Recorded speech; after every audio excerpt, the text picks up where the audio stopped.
In this episode, I am joined by Gerald Ilyas Klawatsch, Sufi musician, music therapist, and founder of the international ensemble Ak Pirim.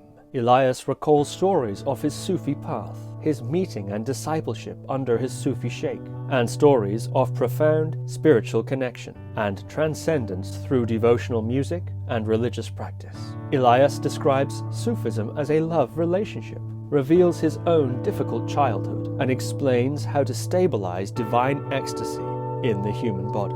Ilyas also tells the remarkable story of his spiritual teacher, emphasizes the importance of testing a guru, and reflects on the healing potential of religious practice.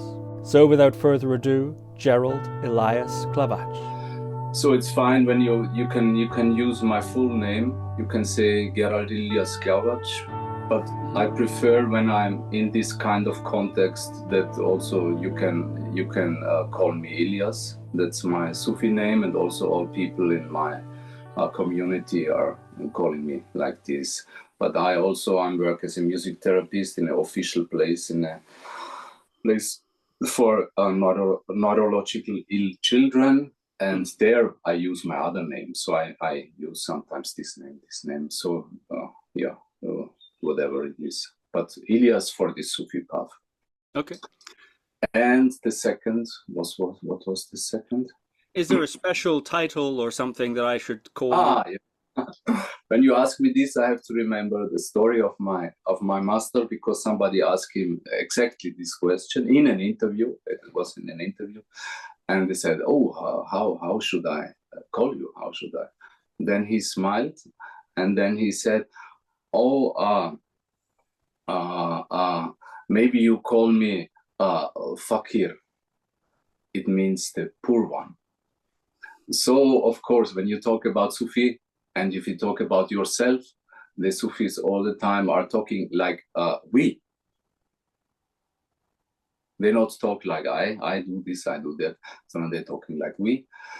So this is a very beautiful description of this, that you are a Sufi never talks about himself like a Sufi. This is a very difficult question, but I'm teaching Sufism.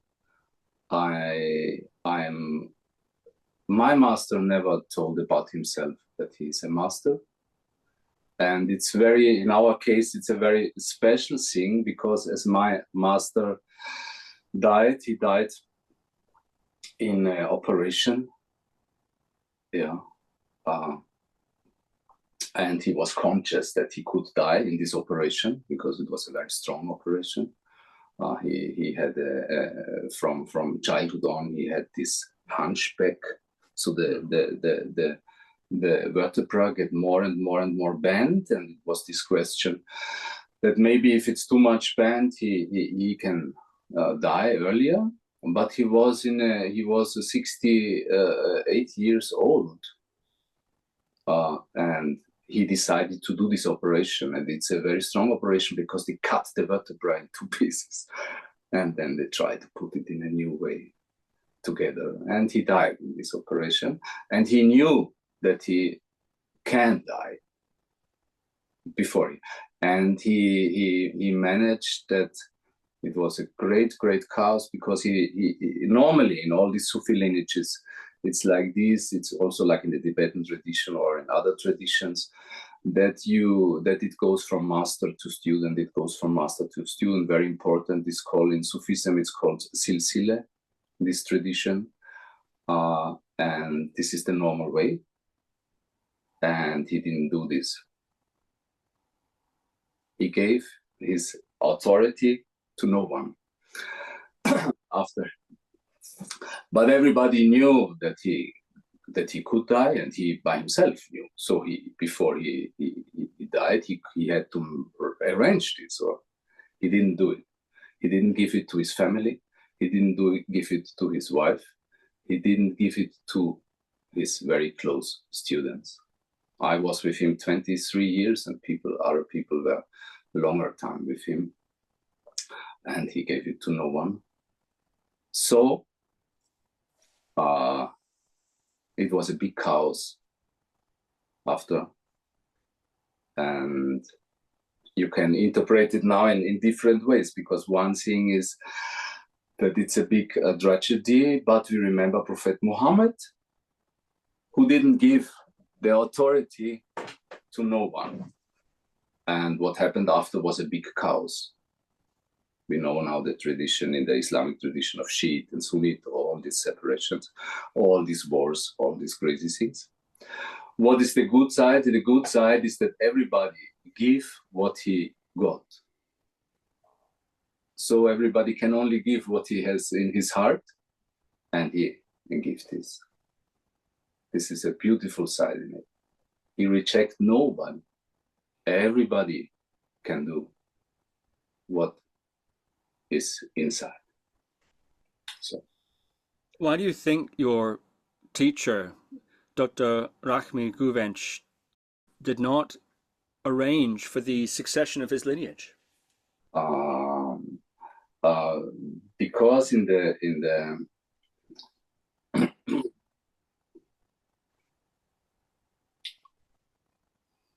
we have to we have to understand that this is an incredible, radical step. And I also know that in his life he had the idea and also the wish to give it to someone. He had this plan, I know. But Allah decided different. So it was a decision which was beyond his own personal privilege. Yeah. And the real tradition goes on. And the thing which will survive will have the power to survive. Yeah. Of course, you produce also a lot of chaos, but the beauty will stay. Yeah, inshallah. And you're saying that you know who he intended to give the lineage to. Who was it? Yeah. This person is not anymore in this world. Yeah. And it's a private thing, because I also know it from a private conversation. Yeah. Well, perhaps we could turn back to your life for a moment. I'm curious about the context of your upbringing, how it was, the sort of situation in which you grew up. What was your childhood like? Oh, my childhood, I can't remember.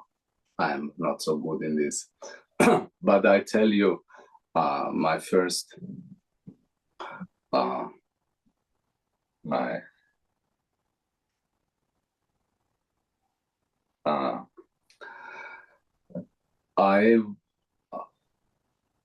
studied guitar.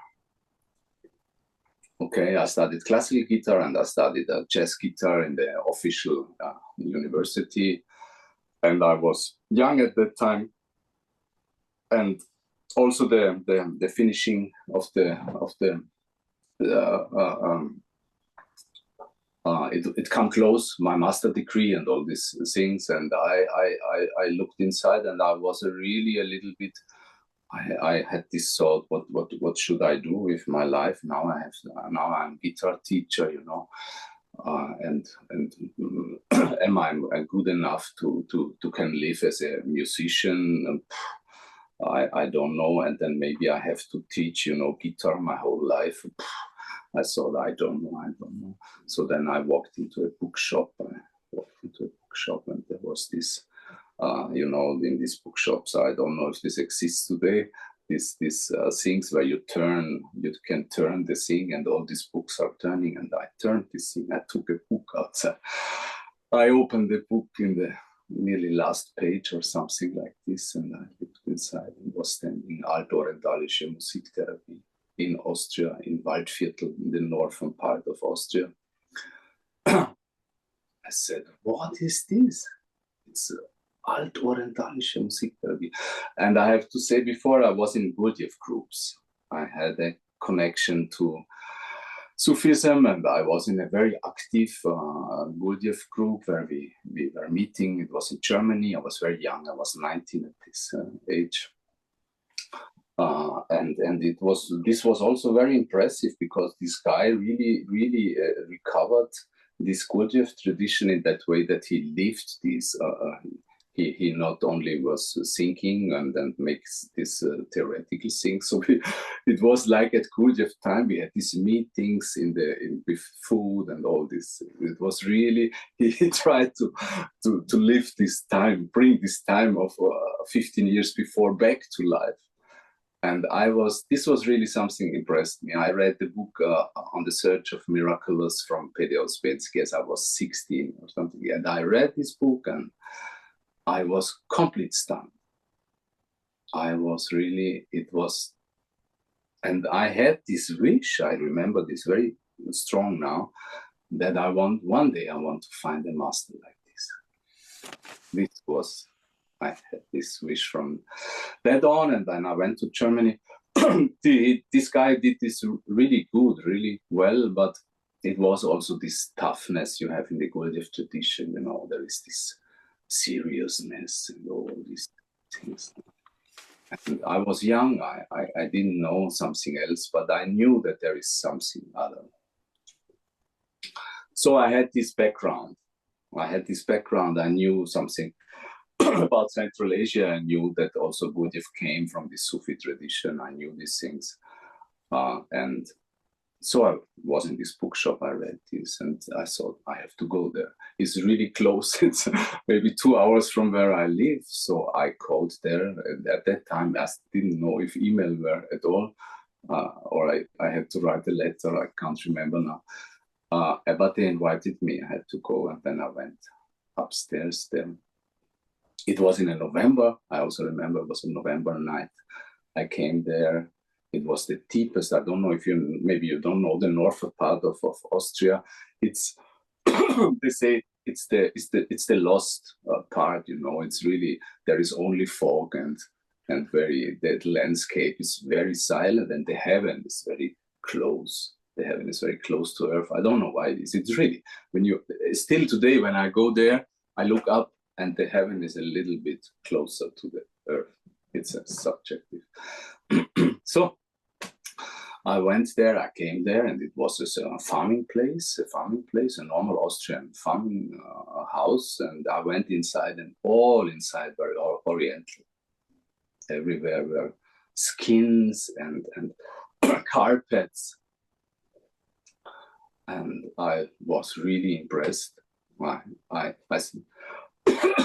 It was really, it was like a different world. Yeah. So I was really impressed. The woman also, she was very kind. She showed me the building, and she said, yeah, here's this tradition, and we are learning music therapy here. And it was really the ass of the world. And I saw this amazing, how can it be here? These people are coming here and learning these instruments. And yes. And the master from Turkey sometimes come. And so I was really impressed that this place, this was, yeah. And then from that on, it started. I then get a talk with the house owner, and he told me, yeah, next week the master is coming to Vienna. You can go there and look there. And I went there. It was my first meeting with the master, and I wasn't so much impressed. It was okay, but the music get me. And but from my type, I all the time was more intellectual. I also had a strong tendency, also was interested in Buddhism very much. I had more this part, but my heart decided different then. And I went from this first meeting, I went away. I was young. I went after in the discotheque for dancing or something, and I had a kidney colic. And the kidney colic stopped everything. It was one of 20, I think till now I had 25 kidney colics in my life. I have this tendency, but it was one of the first ones. It was incredible pain, but this changed, something changed, and from that on, went this path. Sorry, I didn't know if I answered your question. I wonder if you might say something else about those early days. What sort of person was your master at that time? What was his personality, and what was the setup? What was the format of the relationship? For me, it was. I told before, I was very long time. I was 23 years with him, and you also, if you come to such a tradition, this was really my luck in a very early age. Quite early. There are people which are coming early. My teacher met his first encounter with 12 years. So, of course, this is different. But for me, it quite early.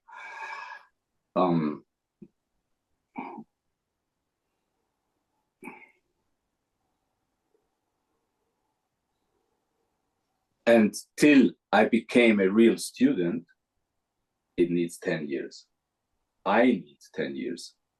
So, it was really, I'm this type, I don't know, I didn't disconscious all other people, a lot of people around me, they get as an official student very quickly and after 1 year, after some months, some people after 2 days, they fall in love with this thing or whatever, they go very quick. Me, 1 year, 2 years, a year. Then after 5 years, people start to ask me, are you a student now? I said, no. I need some time. So till this moment, till I decided, it was around 10 years. So it's maybe I'm slow in that process, but I'm very consistent. I'm not so much consistent in my life, but with this, then I'm very precise. Yeah, and. The thing with my master, this was I can only describe it as magical. Yeah, in that case, it's very important to understand the whole tradition of Sufism, how it works, because sorry, I'm a little bit cold. Because the relationship to the universe goes over the master. I think this is also in other traditions like this, but in Sufism is the connection to the universe, to Allah, to God, whatever you want to call it, is a love relationship. And I think also in other traditions this exists, or this idea exists also, but nowhere so strong and so fundamental and so like in Sufism. It's really like this. It's a falling in love. So there is this story of Hoxha Ahmed Yesevi, a very famous Sufi, where a person come and wants to get teach, and he said, were you in love before? He said, no. He said, okay, you can go and you come back when you are falling in love. So this falling in love, everybody knows this. We know this from our daily is complete central, and you live this over your master. So you fall in love with your teacher. That's how it is. It has to be said like this. And through this, you experience this relationship. And maybe there exists some people in this world, they don't need this, Maybe some people they have a direct, I don't know, direct connection to, or can. For me, it was not like this. I needed to have this physical appearance. Yeah. And in the beginning, my master was a very, very gentle, a very soft, a very seeing person. When you were with him in a room, you had all the time the feeling he see you. Also when his eyes were not there, you were seen. And this is an essential in Sufism. This is all is about, are you, or there is this deep desire, I want to be seen. And if this happens, then the love relationship start. And in that way also it needs, like my master, there exist also other Sufi masters, you know, they're very tough and very, this is maybe a kind of type, but on the soul level, you are not allowed to do much faults. When you hurt one soul, there is a Sufi poem also from Yunus Emre. If you hurt one soul, it's gone. The soul remembers this. So it's a very gentle process. And then when you go this over years and years and years, and you fall in all your traps, you know, all your ideas you have about what the teaching should be, and you get aggressive, you get disappointed, you get all these things. But the master all the time holds this door open of gentleness. So also when you are gone, or you are lost, or you don't want anymore, or you prefer your cigarettes instead of something else, all these things, whatever it is, you can come back. Also when you have to broke your promises 1,000 times, you can come back. So this was a very gentle way from. And this also showed in small gestures. I remember now in the early days, it was I had so much respect from him that I didn't want to get very much close to him. But at one time, I get close to him, and I didn't notice my own gesture. I went there and I put my hand and I bowed down. And immediately he did the same. In the same moment, he did the same gesture. And for me, it was, I didn't realize my own gesture, you know. At that moment when he did it, I realized, oh, I did this, he did this also. So it were these very small things. And also the teachings happened in that way. Because another time I went there, I wanted to give him the hand. I said goodbye, I go now, I give my hand, and he didn't react. I was standing there with my hand, he didn't move. So also the teaching was very, very precise. And then you start to ask him now why he needed a little bit time. He gave me the hand, and later it was no problem. He gave, but he didn't react at that moment when I came. Wanted to interact. Because he realized my nervousness and my doing my work. I wanted to do something to change the world. He didn't react at that moment, but he reacted later because out of gentleness and compassion. So all these teachings also happened on a very subtle,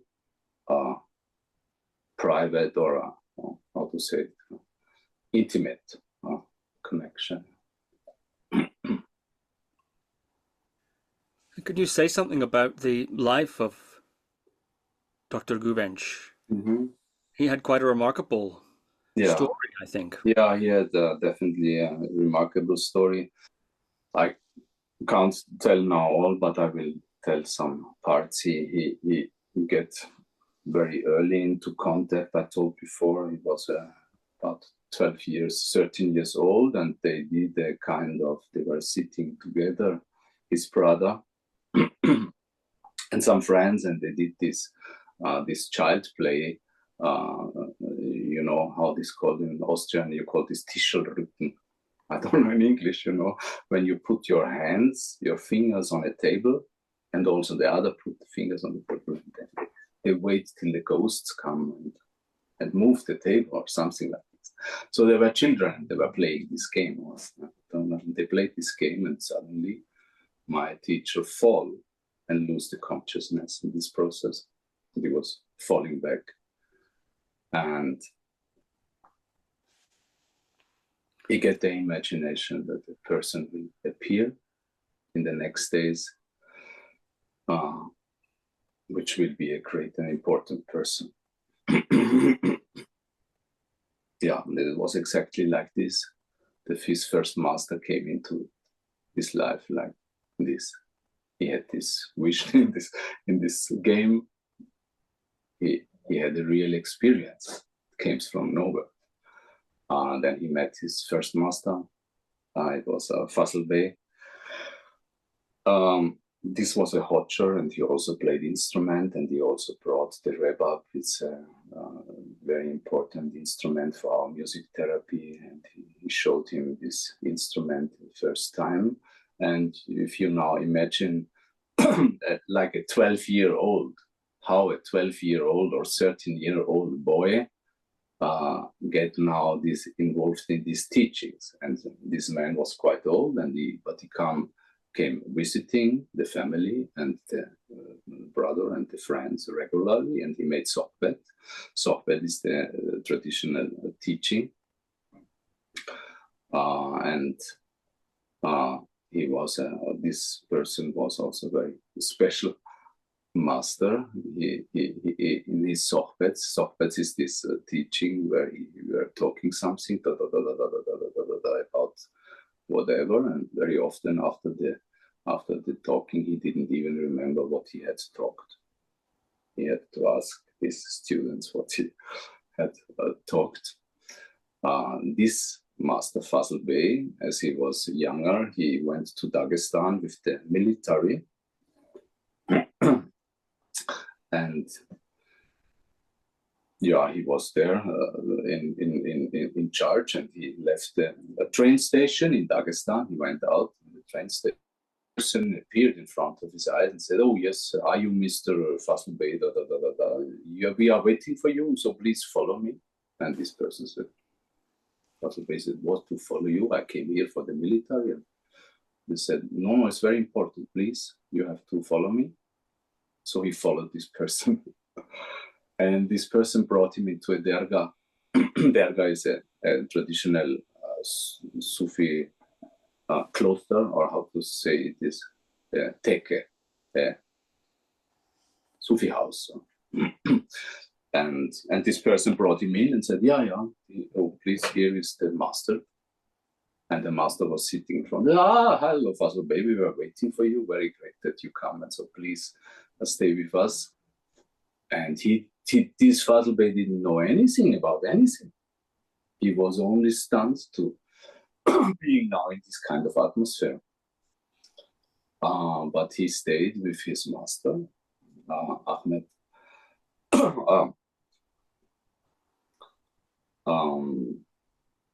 Hüsamettin Effendi. He stayed with him for 2 years. For 2 years he stayed with him. And he came regularly to his sohbets and meetings. And he told from this time that he never asked any question. He never talked to the master. He never asked any question. And all his questions get answered in his heart. So, this master was a direct lineage holder from the family of Prophet Muhammad. This is very special. So he was a directly descendant. He was in Central Asia, a very, very, very famous Sufi master. So this Fazl Bey was these 2 years with this master, and then his whole life he get enough impact. So he teach then Oruc till I think he was around 17, 18 years old. And then one day, on the day before he died, he did again a sohbet, and he said, "I built the tower, and please, you have to put inside the doors and the windows." And he looked at my master, and the next day he died. So this Oruc took with him. He get, especially what he get from his first master was a real introduction into authentic Sufism, and he get especially the lineage to Prophet Muhammad through this blood lineage. So this was special in that kind. Then he met second immediately, quite immediately after he met through a friend, his second master, Turgut Baba. This was quite remarkable, incredible, remarkable man. He was educated not only in, he spoke, I think, 7 or I don't know how much languages. He was raised at the Kaaba in Mecca because his father was in the military for the protecting the Kaaba. But he was also educated in Western philosophy. And he was educated in Sufism because this master, Turgut Baba, was the student of Ahmed Celaleddin Dede, who was the last sheik of Galata Mevlevi Hane, Mevlevi sheik, the tradition of the Mevlevi. But he was educated also in German philosophy, and he brought this thing together in his life. He was a real Sufi, but he was also an incredible open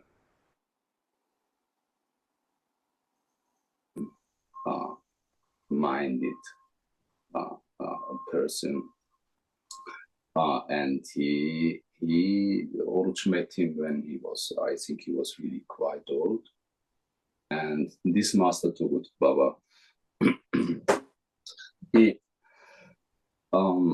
he loved Oruc because Oruc was at that time musician. So he invited his student all the time to come to his house, and then they played together because he was also in love with music. But he can't play on, he played only the drum, this master, but he didn't know how to play all the other things. And Oruc was young, but he know all instruments. So he came regularly to his house for playing. And then they did together this playing, and also after the playing, the teaching. And it also, this was sometime he visited him regularly. And at one time, Oruc told me, I went to his house. It was a normal Tuesday, like each week. I went there, I pressed the button that he opened the house, and he all the time came. It was all the time, exact time. It was wonderful, but no opening. And then Oruc said, okay, but he has to be there. And so he did again. So this lasted for, I don't know, maybe some 15 minutes. When Oruc didn't leave the place. He didn't leave the place. He stayed there and stayed in front of the door. And at one point, the door opened. He said, oh, hello, welcome, come in, please. You are here, wonderful. The master behaved completely normally. He didn't talk about why he didn't open. So it was completely normal. So they did the normal music session, they did the normal sohbet. And in the end, the teacher said, Turgut Baba said,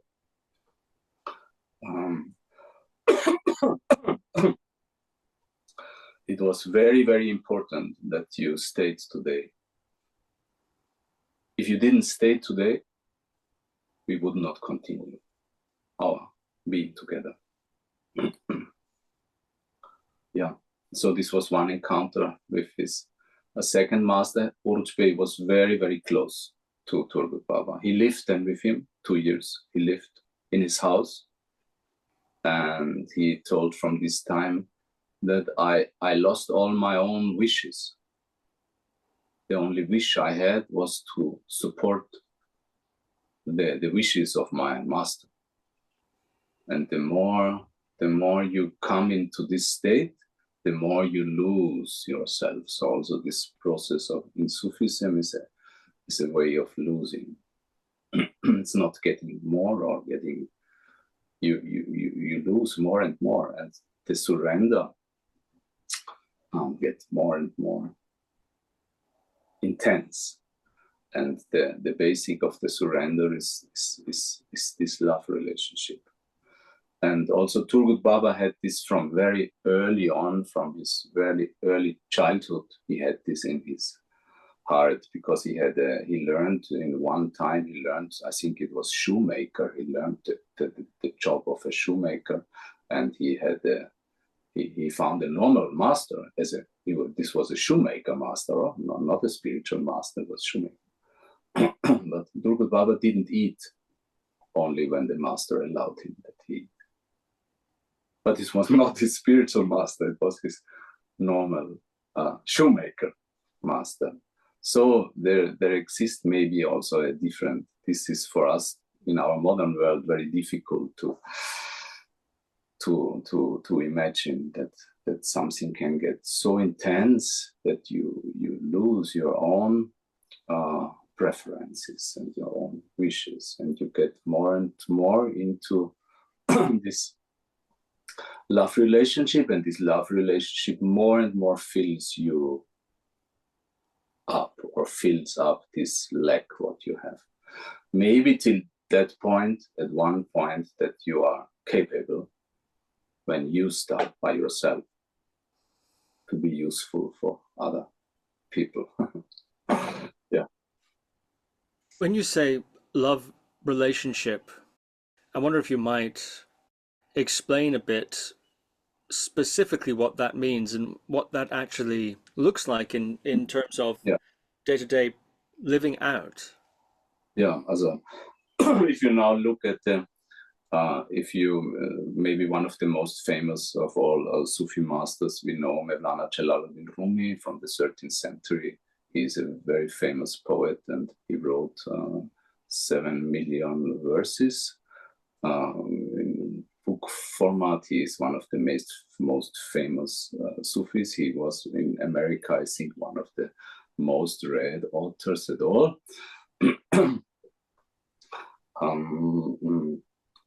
The basis of the basis of Sufism is lying in the tradition of Islam. Where we are coming from is Islamic Sufism. It's not a kind of universal freedom, whatever Sufism. It's rooted in the tradition of Islam.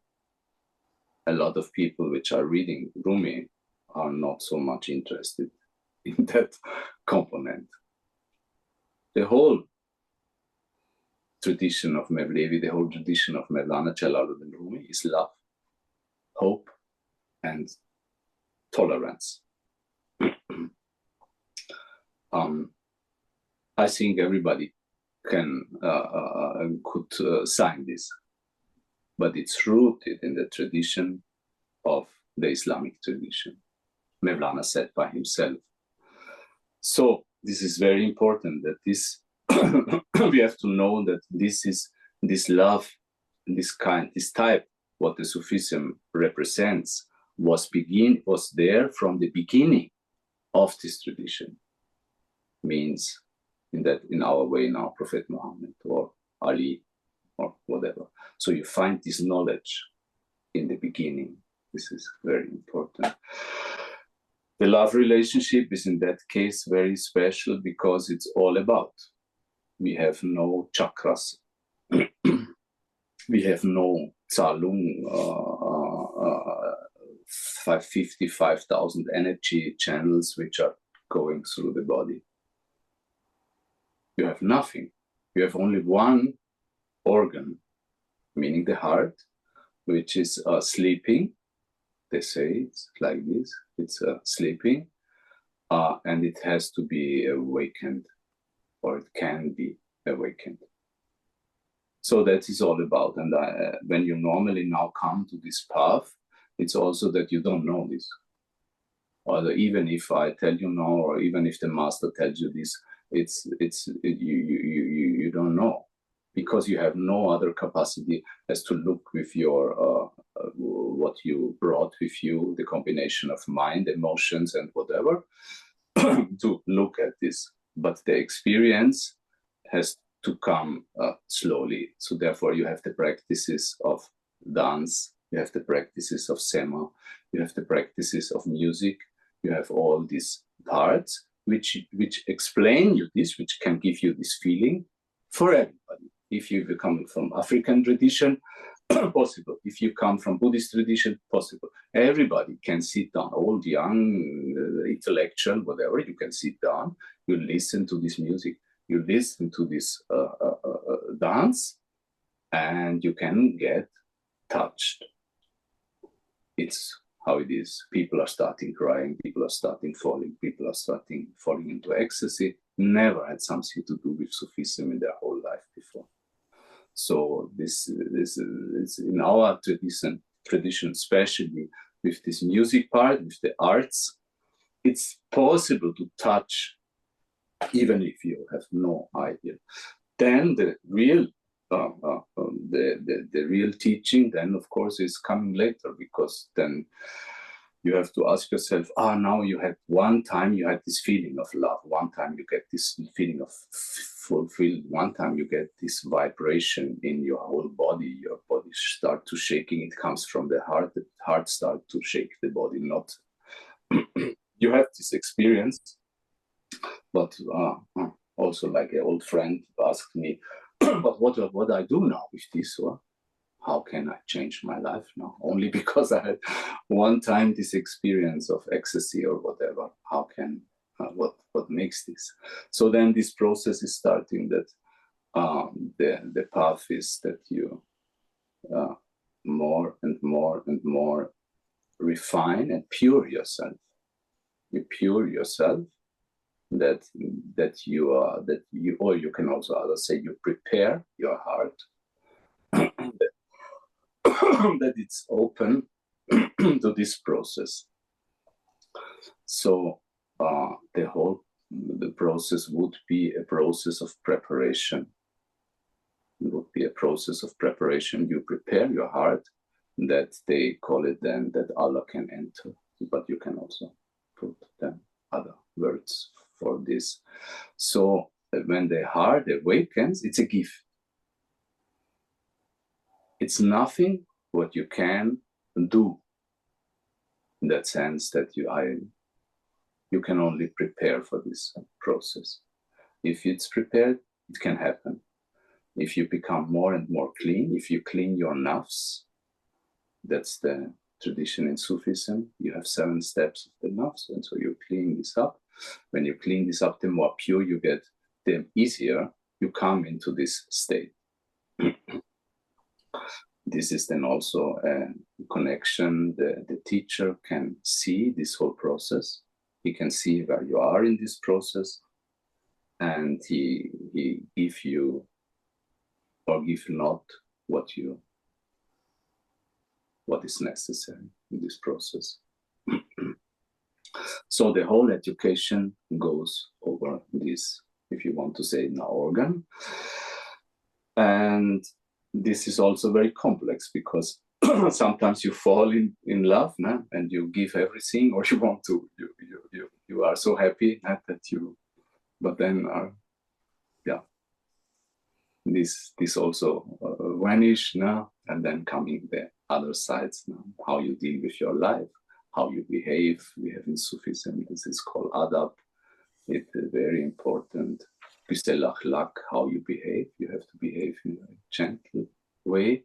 It has to go together. The most thing which is outside is the same what is inside. So how you behave with other people, it's the complete representation of what you are doing inside.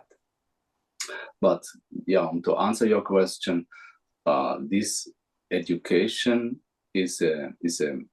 goes over the heart, and therefore it's so intimidated, or so I think it's also another tradition like this, but in Sufism is this, I don't know if it's an aim, but this ecstasy which you experience in some moments of sema, in the dance, in the music, is to make more and more stable I once was in a retreat with my master. I was quite young. It was the first night of the Sema.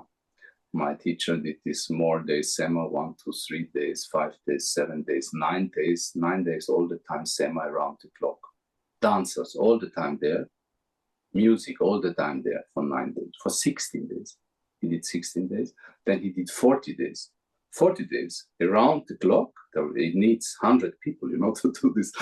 Where all the time musicians are playing, all the time people are dancing. 40 days, day and night. Goes day and night. It was 3 days, 40 days. Then it was 66 days. Then it was 99 days. And then it was 114 days. And in 114 days, he died. Then my master died. So he had this Sema tradition. He did this Sema tradition, very intense experiences. Yeah. So people had a lot of this intense moments. But then the question is how you can awaken this in a daily manner. So I was in this seminar and I couldn't sleep anymore. It was the first night, I could not sleep, no problem. It was the second night, no sleeping. It was the third night, no sleep. So then a friend came to me and said, Ilyas, I don't know, but I think it's not so good.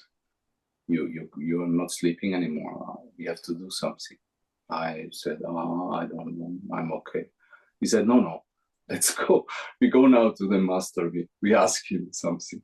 So we went together to Oruc and he translated. I couldn't speak with him. In that way, he speaks only French and Turkish. And he translated and I said, yeah, I can't sleep. And Oruc told me, like all the time, when I asked him something, he told me something what makes no sense. He told me a story about music and an instrument and a special thing. Has nothing to do with anything. And at one point he said, the way of the Mevlevis is that you hold the balance.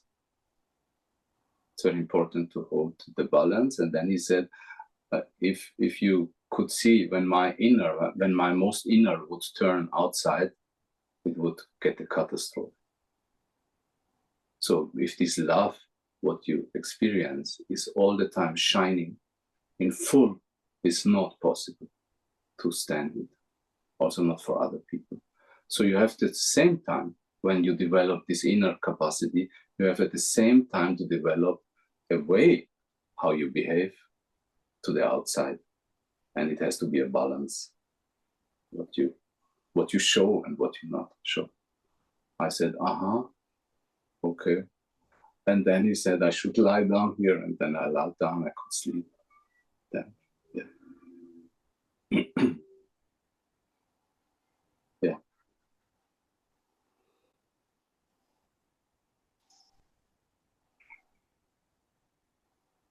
So in that way, the relationship to the master, you can see it in that way, it's really a very, because your mind stops more and more working, and more, of course, when you then come out of this space, mind comes back and everything okay, but it's get more and more to this surrender. The word Islam means surrender. And if this happens, then also the magic starts. That's in that way very simple. So was traveling with him, going with him. He never had a own derga. He never had a own tekke. He never had a Sufi house. But he had a pillow. He walked all the time around with a pillow. Pillow. And wherever he was sitting, not all the time, but 80% of the time, this pillow. I at one time thought, this pillow is maybe because of his physique, you need this to sit, or I don't know. But later thought, it's something else. So he was sitting, and really he was sitting down on this pillow, and it was like the grass started to grow around him. It was really magic. And this is the capacity of the tradition. He all the time gave all his gratitude to his masters. He had a third master. After this Turgut Baba, he had a third master. The third master he met in a dream. He met in a dream exactly where he's living, with address, with everything. So he went there. The master was there. Hello, yes, wonderful that you come. Yeah, I'm the lineage holder of 5 traditions, Oruc did Halvet. Halvet is in our tradition the seclusion, when you go into retreat. It's normally for 40 days. Oruc did, if I remember right, 120 days on one piece. And as he came out, this master said, great, I give you all my responsibility. It was a very short process, because with all his other masters, he stayed years. But with this master, it was not so long. And this master recognized the capacity, gave him all of 5 tarikats. My teacher was lineage holder of 6 different lineages. And yeah. So in that way, Oruc's life was, like you said before, I only told the half. Quite magical, I have to say it like this, or remarkable for a person of the 21st century. You've said that this love relationship, this love process, can only happen through an awakening of the heart. That's a quote. And you say that the heart is sleeping, and that one needs methods to confront one's own pain and story. Pain and story, yeah. So I'm wondering about that, particularly in terms of your own training, your own relationship with your master. How was it that your pain and story was confronted? Yeah. You asked me in the beginning about my childhood. Now, later I remember something from I love my papa, I love my father, but I had a quite tough father. Tough in the meaning of he was, I think, a little bit choleric, and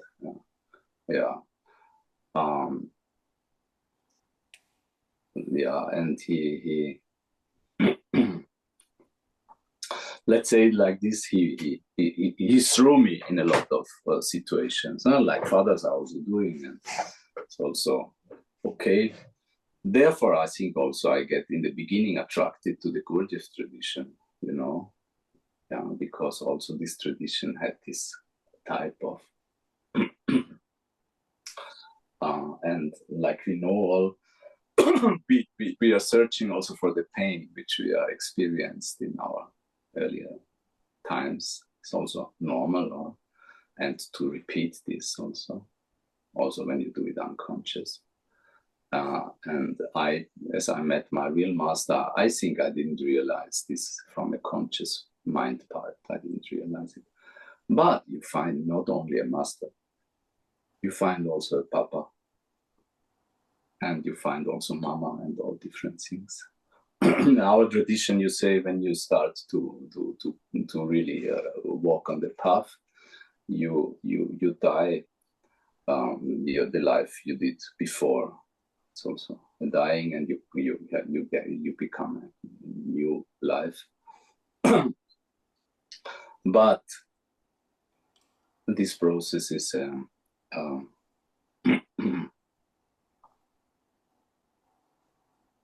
very hidden one. Yeah. So it was not like this that it's like in a psychotherapeutic way that somebody comes and then explain you, this is your lux, and here you have your deficit, and master in that way is very strict. He don't talk to you at all. He talk to you when you ask him a question. That's his duty. He answer. Sometimes it can happen in 10 years, or when you are long enough, then he sometimes say something in some situations. Or he walk by and put the hand on your back at one moment. Or there is a dancing session where 100 people are shaking the whole room, because I don't know if you know the practices of the Sufis. There's a very strong love, love, love, love. So 100 people are doing love. Then with the drums, you know, it's real. This is real power. And suddenly you get complete quiet for one moment. And suddenly the master appears in front of you, because he was standing 10 minutes before, he was standing in the other part of the room, and he touched you. So the healing of my pain was not in a way that I could communicate this or discuss this or brought this out. It was that I get closer, and when I get closer, also the pain get closer. And then it's the question: can I stay? What I do now? Huh? And sometimes you can't stay. You can't stand it. You leave, or and the next time you come again, and you start at the same point where you left the last time, and you again try to come closer, and this time you can stay. This time you can go with this. So it's a very intimate process, and of course, because you ask for the methods, you get some of the also classical Sufi methods which are out there. You start practicing seeker, the remembrance. You start to practice tefekkür. It's the meditation. It's in our tradition very defined process. But my teacher never asked me, not one time he asked me, you did what I told you, or you never. You get a suggestion what you can do, and you try to do it, or you don't do it because you think you have endless time. I was very happy, because this was very important for me. Whenever I had the decision, it was a seminar in Paris. It was a seminar with Oruc there. Should I go or should I not go? I go, because I don't know if I see him again. This was very important. Has maybe again to do with this love relationship, I don't know. But when I was in doubt, I all the time decided to go. And in the last time I saw him, it was a seminar in Vienna. It was the last time I saw him. I went to him because I wanted to go normally home. It was next day was again seminar, but I didn't want. I'm living 3 hours away from Vienna. I thought, no, I don't stay. I go. So I decided to go. I went to him. I wanted to say normal, ciao, or see you. And I fall on my knees. And my body fall in front with my head to his hand. I kissed his hand and stayed like this. I didn't know what this is. It was not me. I wanted to say normal, in a gentle way, goodbye. I fall on this floor, couldn't move. Then I got up. He only said to me, you come to Turkey, we see us in Turkey in 2 months. I said, yes, I will come, of course. Then I left. He died. I didn't see him anymore. But I know my body or my heart knew this. So I did this, was very happy that I could express again the last time I didn't see him in my life. I expressed this, my body did it very good, not me. Yeah. Sorry, I didn't know if I answered your question. You asked something about the methods, or? No, that's good. Yeah, it's fine. So when a religious master dies, sometimes students report a sense of that master's presence even after their death, or perhaps dream of their master, this sort of thing. Did anything like that happen to you? What's your relationship with your teacher now that he's dead? Yeah. Yeah. In our case, this is very important because it was also the question how continue the lineage. And like I said also in the beginning, it was, I remember now I stopped all activities. I did some other activities. I had some other project running. As he died, I stopped everything.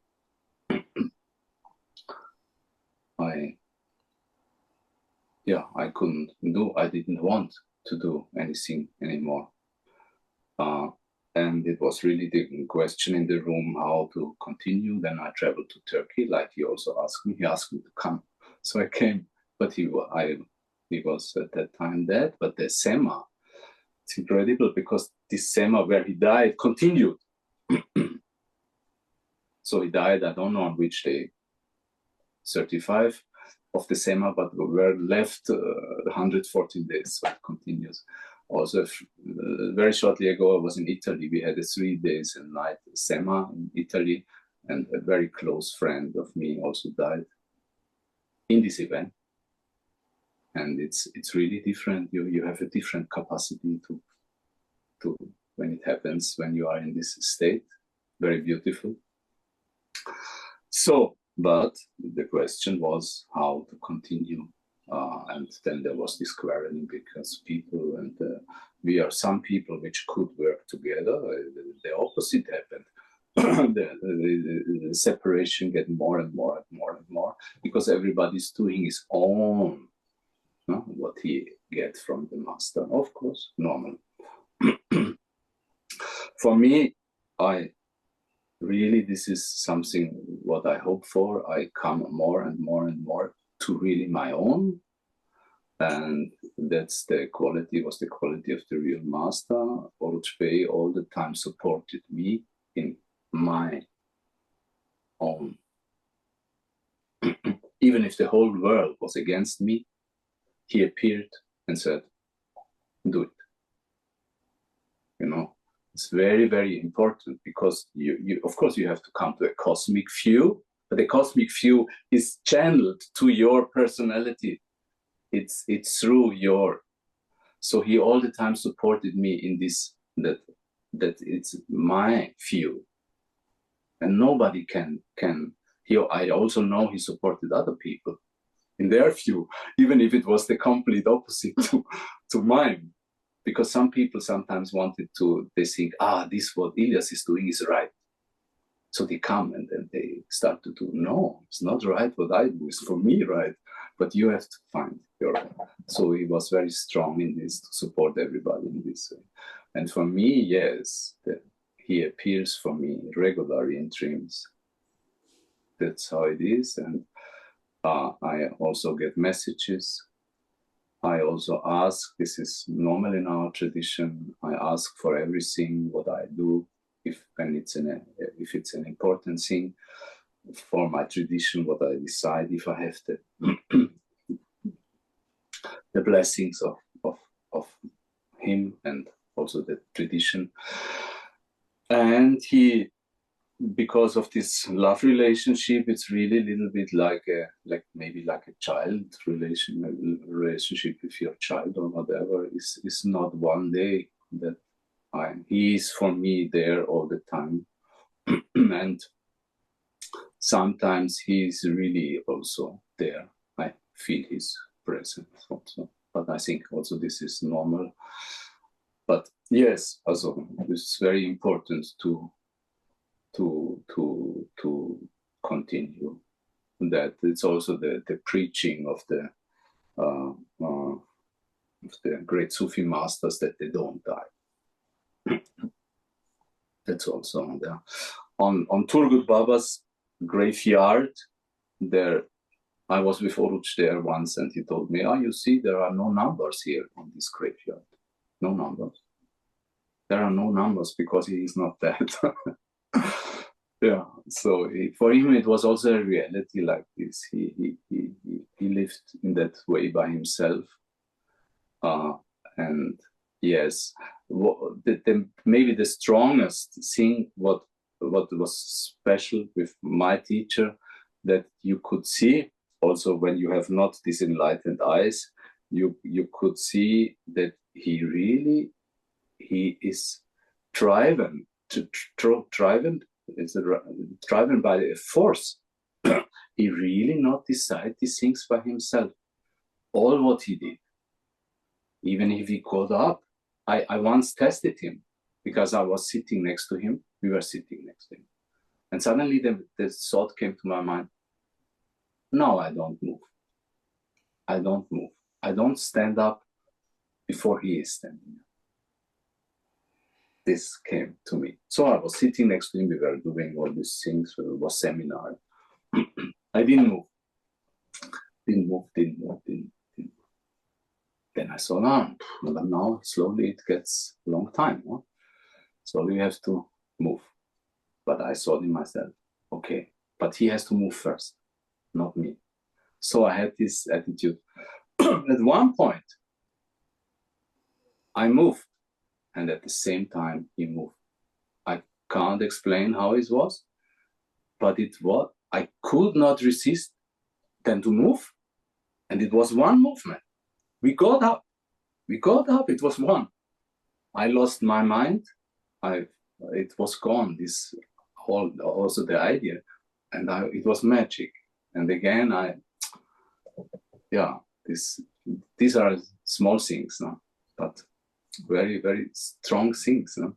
Also, other time I tested him, I saw da-da-da-da-dum, da-da-da-da-dum. We were in this Konya, in the tomb of Mevlana Jalaluddin Rumi, you know, I don't know, when you once want to get in contact with, you have to go there. It's very impressive. The energy is very high. The Sufis believe that on these tombs, the mind, the spirit is present. Therefore, each year, Oruc Bey, for 25 years or longer, went on a Sufi journey where you go from one tomb to the next tomb. And we do this also today. We not every year, but we go, and you go from one tomb to the other. You do nothing else than to pray there. You pray for the spirit of this master, and very often strange things happen. People experience strange energy. So they believe that in these tombs, places are the energy, the spirit, the life.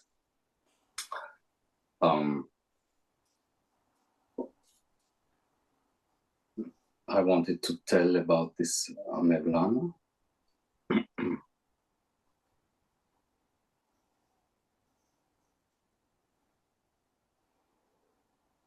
I forgot now, but I wanted to tell something about the tomb of Mevlana. Can't remember, sorry. Yeah. Perhaps it'll come to you if we wait a moment. Yeah. You were talking about the appearances of the teacher to you after death, and then you talked about testing him. And there was this one time you tested him by standing up, and then you were about to tell the story of another time you tested him. Yeah, thank you very much. So we were at this tomb at the Mevlana. Was the normal Sufi traveling journey. A lot of people were there, and we were going inside of the tomb, and there were, this is normal everywhere at these tombs, are guards.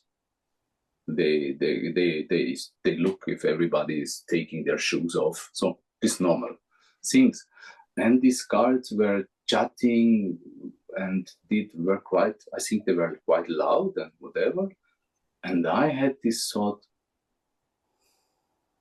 what is this? It's the holiest place in the world, you know?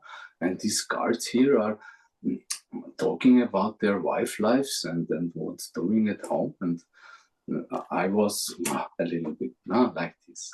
So we went inside. But the whole, you go there, you passing the big Mevlana graveyard tomb, and then you can also look like a museum. The whole, you look, and then in the end you leave this building, no?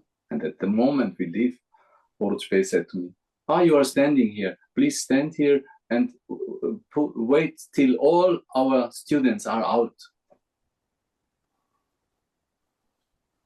And I was standing there. was quite a long time, because the students, they were inside and looking at all this museum stuff. So I was standing there, 10 minutes, 20 minutes, I don't know how long, 30 minutes. I had to wait till the last one of the students are out. And then I remembered my thought as I entered the room. As I entered the room, I complained about these guards here. They were standing, but now I was standing by myself, or I was bored after 20 minutes. So these guards are standing there the whole day. Maybe it's their job, and they're also standing the day before. So it was a great teaching also. Yeah. Very cool. Thank you. This has been fascinating interview. I wonder if you might say how people could find out more about your activities in Sufism and music therapy. Yeah. Maybe one thing I wanted also to tell, that one speciality of our lineage or our tradition is this combination with therapy and music. And in that way also, like how our master did it, it was one, he lived the Sufi path, and he also lived this music therapy. He was also doctor in psychology. Therefore, he could do this also on the university in Turkey. And he made research in that way, and he brought really this 1,000-year-old lost tradition back to life. So through his intuition, of course, he had also the papers, how they did the music therapy 1,000 years ago. Yeah. But it was also that this music therapy was also taught and practiced in hospitals. So there existed real hospitals where this music therapy was practiced.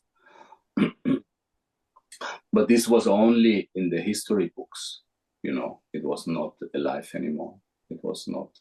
So through his intuition and his own capacity, he brought this back to life. And we learned this in parallel.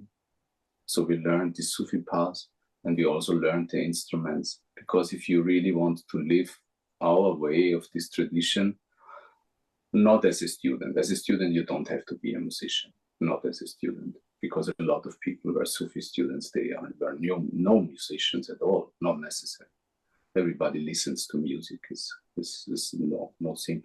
But to teach it, this was very, very difficult, and needs a very long time also to learn these instruments. Yeah. And when you want to, because this comes also from a different culture, you get completely involved quite deeply into this culture. It's a different system of notation. It's a different system of tones.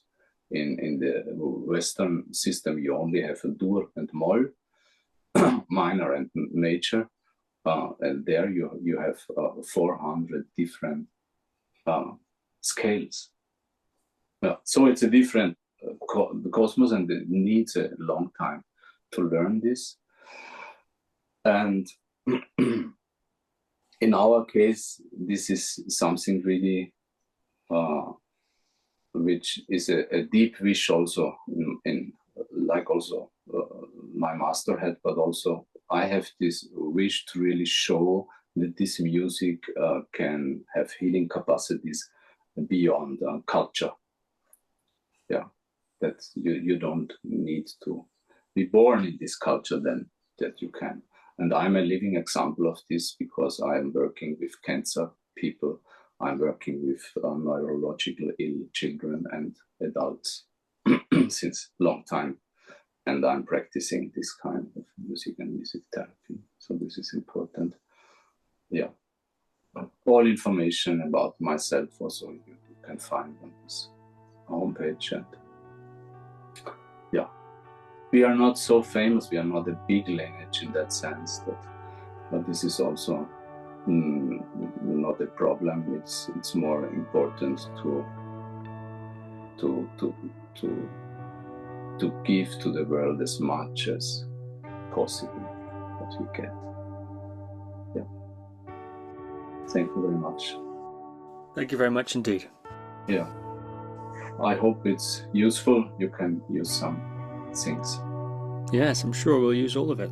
Thank you for listening to another Guru Viking podcast. For more interviews like these, as well as articles, videos, and guided meditations, visit www.guruviking.com.